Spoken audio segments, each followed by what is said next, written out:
Ça roule. Tabo Sefolosha, merci de nous recevoir. Merci d'être venu sur cette interview Big Shots de MySports. On se trouve dans la région La Riviera, là où tout a commencé. Ça fait quoi de revenir là chaque année? C'est chaque année un vrai plaisir de pouvoir revenir ici, l'endroit quand même où j'ai commencé à jouer au basket, et de pouvoir le partager avec les jeunes de la région, les jeunes de la Suisse entière. En fait, on voit qu'on a des jeunes de plus en plus internationaux qui viennent au camp. Et vraiment de pouvoir passer ces 2 semaines spéciales avec le premier sujet, le basket bien entendu, mais de le faire ici, c'est spécial pour moi. Quels sont les objectifs de ce camp que tu as envie de mettre en avant pour les jeunes? Les objectifs sont assez simples, hein. C'est simplement de se faire plaisir pendant 2 semaines, partager ma passion du basket avec des jeunes qui eux aussi sont passionnés de basket. Et simplement, grandissant dans le monde du sport, je pense ça véhicule des valeurs qui sont importantes. Des valeurs que moi j'ai eu l'occasion de vraiment pouvoir me familiariser avec grâce au sport. Et c'est ça aussi que j'ai envie de transmettre pour les jeunes. Puis quelles sont ces valeurs, par exemple? L'écoute, premièrement. Également l'esprit de compétitivité, mais dans un bon esprit. C'est-à-dire respecter l'adversaire, respecter les consignes, respecter le coach. Dans le sport, on sait qu'il y a beaucoup de moments frustrants. Et ça fait partie de la vie. Donc c'est une bonne façon de pouvoir apprendre ça et savoir comment gérer. La compétitivité, il a fallu en faire preuve. Hein. Déjà assez jeune, vous êtes arrivé dans cette, équipe de Vevey Riviera. Comment ça se passe quand on est le petit, puis finalement, quand on regarde les moyennes de points, on est quand même pas mal en Liga? C'est vrai que ça me ramène à des années en arrière, ça. J'étais, je crois, très jeune et j'ai pas beaucoup réfléchi à ces moments-là. Quand on est sur le moment, c'est vrai qu'on joue simplement son basket. Moi, c'était ce par quoi j'étais passionné. Et j'avais l'occasion de partir en France, mais finalement, j'ai décidé de rester en Suisse justement pour jouer dans la première ligue suisse, face à des joueurs professionnels, adultes. Et ça m'a beaucoup appris. C'était une véritable expérience géniale pour progresser à cet âge-là. Puis alors là, le passage vers la France, ça s'est fait très vite ensuite, hein, une saison, puis ensuite c'est Chalon. C'est ça. Encore une étape, encore grandir. Encore une étape qui était une grosse étape, je crois, pour toute la famille, pour ma mère notamment, de voir partir son fils, bien que ce soit juste à 3-4 heures d'ici, mais quand même. Donc voilà, c'était beaucoup d'adaptation. Je pense que j'ai beaucoup mûri, beaucoup grandi avec ces voyages, avec les opportunités qui se sont présentées, que ce soit l'école, le basket. Puis après, il y a un peu tout qui s'accélère, hein, et ça fonctionne bien en Pro A, plusieurs saisons. Il y a l'Italie, puis il y a cette draft, et finalement les Chicago Bulls en 2006. Comment on vit cette accélération dans une carrière? On est encore jeune. Hein. C'est vrai que c'était assez fou, ça s'est passé tellement rapidement que je n'ai pas vraiment réalisé étape après étape. Je me laissais un petit peu entraîner par le flow, aussi par ce monde complètement nouveau du sport professionnel. Et voilà, et tout s'est passé très très vite. Et en juin 2006, je me retrouve à New York, drafté par les Chicago Bulls. Donc c'est vrai que c'était la consécration d'un début de vie, on va dire, et avec beaucoup de choses après qui sont arrivées par la suite. Tu parles du sport professionnel, il y a des écueils à franchir quand on vient de Suisse romande par rapport déjà à la France et puis ensuite alors, aux États-Unis? Je crois qu'une grande partie est mentale en fait. C'est-à-dire simplement avoir confiance en soi et se dire que peu importe d'où je viens, on joue le même sport, ça se joue avec un panier à la même hauteur, plus ou moins la même balle. Donc voilà, c'est se faire confiance, apprendre à se connaître aussi au fur et à mesure de ces expériences et continuer d'apprendre. Je suis un très très grand partisan qu'il n'y a pas d'âge pour apprendre, donc c'est vrai qu'au fur et à mesure, que ce soit d'une ville à l'autre, une étape après l'autre, continuer d'apprendre, je pense que c'est très important. Ce que tu me dis, c'est qu'il faut être convaincu que d'où qu'on vienne, que ce soit en NBA ou ailleurs, qu'on soit né à Brooklyn ou sur la côte californienne, c'est égal. Donc on fait son job. À quelque part, je crois, bien entendu que les chances, il y a un facteur chance et opportunité qui n'est malheureusement pas donné, pas distribué également. Mais je crois, oui, effectivement, que du moment où on baigne dans ce bain sportif et dans le monde du basket, à ce moment-là, il faut oublier tous ces complexes de petite Suisse ou de championnat qui n'est pas forcément égal à l'Italie ou à l'Espagne et simplement essayer de tirer sa carte du jeu. Toi, tu as réussi à trouver ton chemin. Est-ce que tu penses que tu as pu jouer un rôle particulier pour les jeunes maintenant qui sont ici? J'espère. Pas seulement dans le camp, mais je veux dire en Suisse. J'espère. C'est vrai que j'ai la chance d'avoir été le premier à atteindre la NBA depuis la Suisse. Donc de par ce parcours, je pense avoir été quand même un exemple pour notamment Clint qui a suivi de façon assez proche le même parcours pour arriver en NBA. Et j'espère que ça inspire bien entendu d'autres jeunes, que ce soit la NBA ou un autre sport ou simplement même dans le monde normal, j'ai envie de dire. J'espère que mon parcours peut en inspirer. Toi, qui est-ce qui t'a inspiré pour trouver les moteurs en dehors du plaisir de jouer au basket? T'as eu une idole? Une idole, bon, c'était justement dans le monde du basket. Mais hors du monde du basket, je crois que ma mère et mon père m'ont beaucoup influencé à suivre le parcours que j'ai suivi. Ma mère étant artiste peintre, mon père étant musicien, ils ont aussi suivi des parcours qui sont atypiques.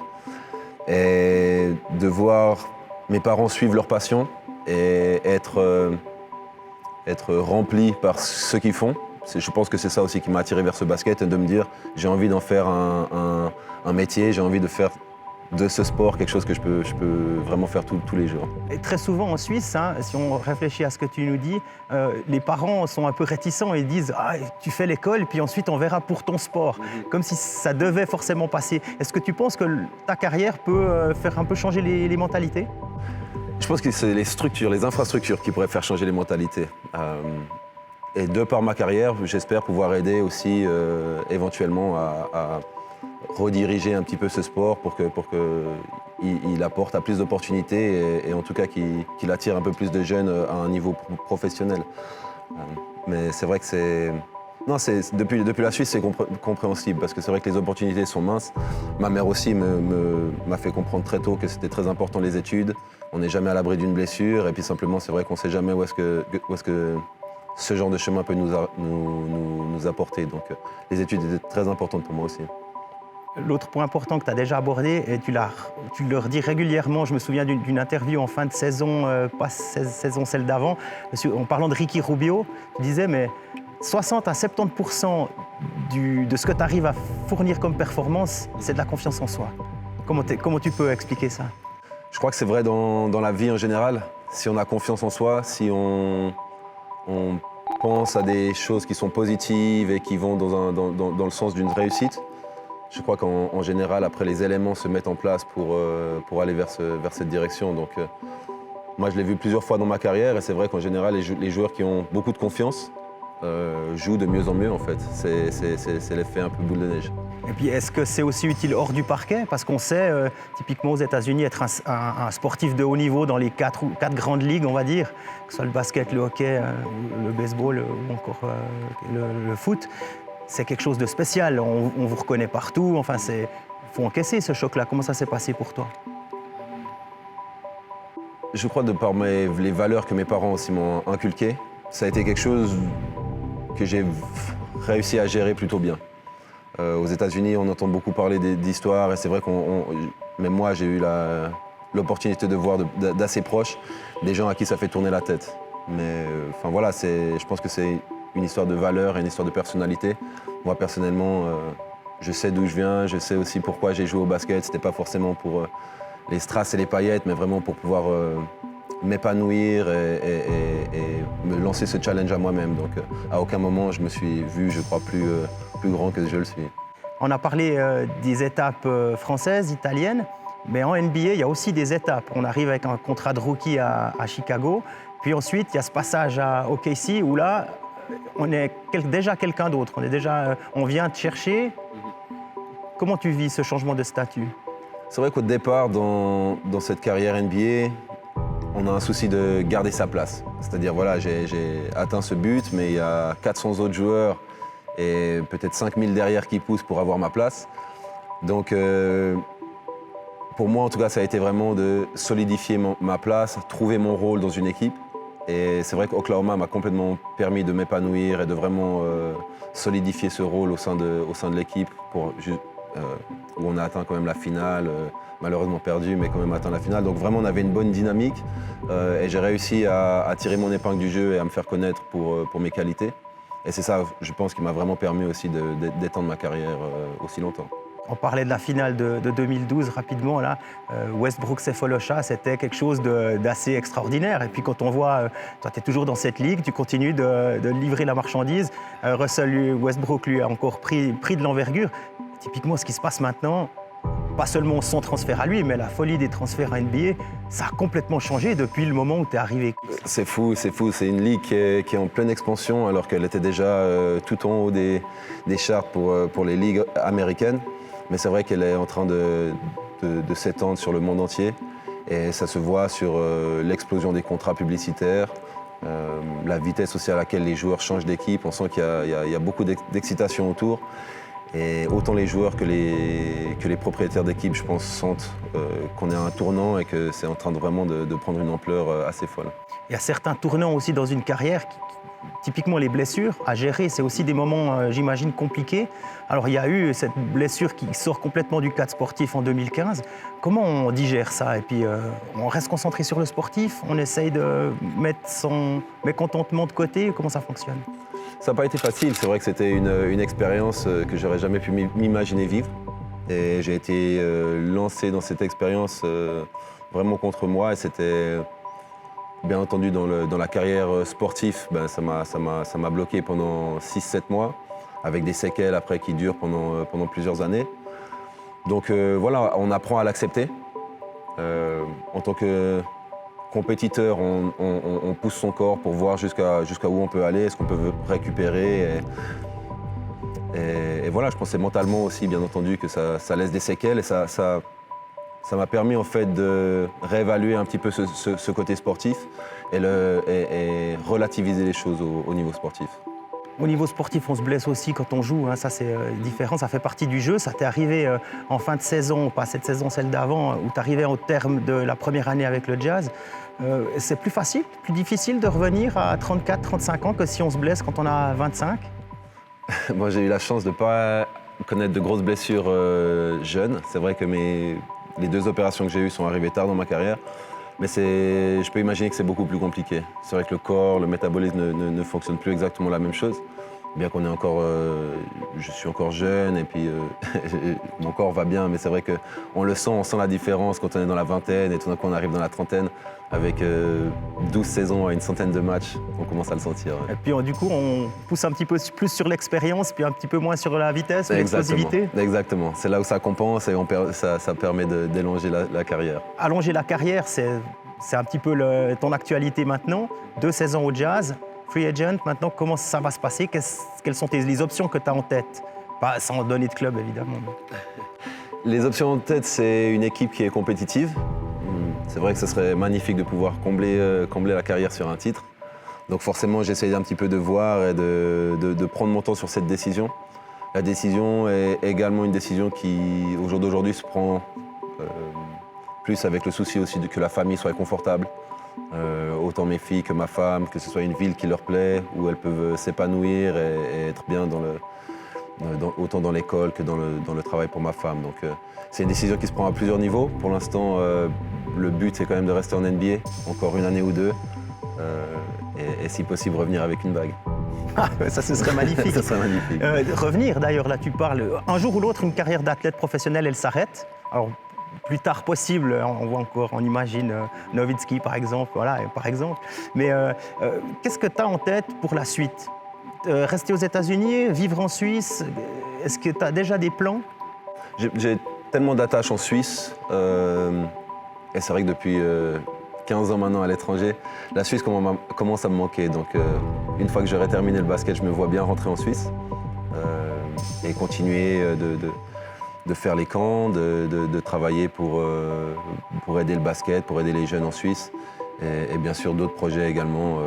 Mais je vois le futur en Suisse en tout cas. Et tu dis, quand j'aurai fini avec le basket, ça veut dire que jouer en LNA en rentrant, c'est pas dans tes plans? Pour l'instant, au jour d'aujourd'hui, j'y ai pas forcément pensé. C'est quelque chose qui viendra. Je ne sais pas si le basket me manque à ce moment-là, ça sera toujours une possibilité, bien sûr. Pour revenir encore aux États-Unis rapidement, la NBA, tu l'as dit, ça explose de partout. Mais il y a une spécificité, cette NCAA qui passionne des foules énormes. Comment on explique, et puis pas seulement dans le basket, mais dans les autres sports également. Comment tu expliques ça, cet engouement pour le sport universitaire? Pour le sport, tout simple en fait aux États-Unis. C'est vrai qu'il y a un engouement qu'on retrouve assez peu, mis à part peut-être dans le football en Europe. Mais aux États-Unis, c'est vrai que ça prend des dimensions qui sont complètement autres. Et pour ma part, je pense que ça s'explique par la culture. aux États-Unis, il y a une culture justement du sport, avec ces universités qui ont des historiques très très longs depuis la naissance pratiquement de ces universités où elles ont commencé à faire du sport et des vraies compétitions les unes contre les autres. Et ça fait simplement partie des choses que les Américains ils savent en fait. Quand tu vas à l'école, bah, tu commences par ton baseball, tu as une petite saison de basket, une petite saison de football américain et tout le monde passe par là et simplement ouais, il y a un vrai engouement autour de ce sport. Pur en plus parce qu'il n'y a pas de contraintes d'argent, de contrats, etc. Donc beaucoup voient ce sport universitaire comme quelque chose d'assez pur et joli à voir. Même si ça reste un sacré tremplin pour la suite. Hein. Bien sûr, exactement. Tu as souvent parlé de tes parents, de ta famille. Ça a vraiment une importance centrale également dans ta carrière maintenant. Hein. Tu parlais de choix de carrière liés à la famille. Bien sûr, c'est quelque chose, j'ai eu la chance d'avoir ma famille autour de moi, que ce soit avant d'être en NBA. Rencontrer ma femme et maintenant avoir des enfants qui me suivent dans ma carrière. Donc bien sûr que c'est quelque chose qui est important pour moi, autant maintenant qu'avant, bien entendu. J'ai 2 filles qui ont 10 et 11 ans, donc c'est important. Bien sûr, je suis tout le temps en train de voyager, d'aller d'un endroit à l'autre. Donc leur donner un petit peu de stabilité et prendre ça en compte, c'est important. Tu nous parlais de la Suisse, d'avoir envie de donner quelque chose en retour à la fin de ta carrière. Aujourd'hui, tu as la possibilité de donner quelque chose avec l'équipe nationale. Il y a les éliminatoires pour l'Euro qui arrivent. Est-ce que tu as déjà pris une décision? J'ai malheureusement pas encore pu prendre une décision parce que ça va dépendre beaucoup de mon contrat. Mais le challenge, en tout cas, est un challenge qui est intéressant. Jouer notamment avec Clint Capela aussi, ce serait quelque chose de sympa. Donc finir comme ça avec des vraies possibilités en plus de se qualifier pour les championnats européens, serait quelque chose de très intéressant. Donc, pour l'instant, j'y pense. Malheureusement, je suis un petit peu en retenue par rapport au contrat et à la situation contractuelle. Donc, Merci, on est arrivé au bout. Dernière question. Si tu devais donner un conseil à un jeune qui a du talent, ce serait lequel? Je l'ai dit un petit peu plus tôt, je pense que c'est de croire en soi et de savoir que rien ne vient facilement. Ça, c'est très important. Extra. Merci beaucoup.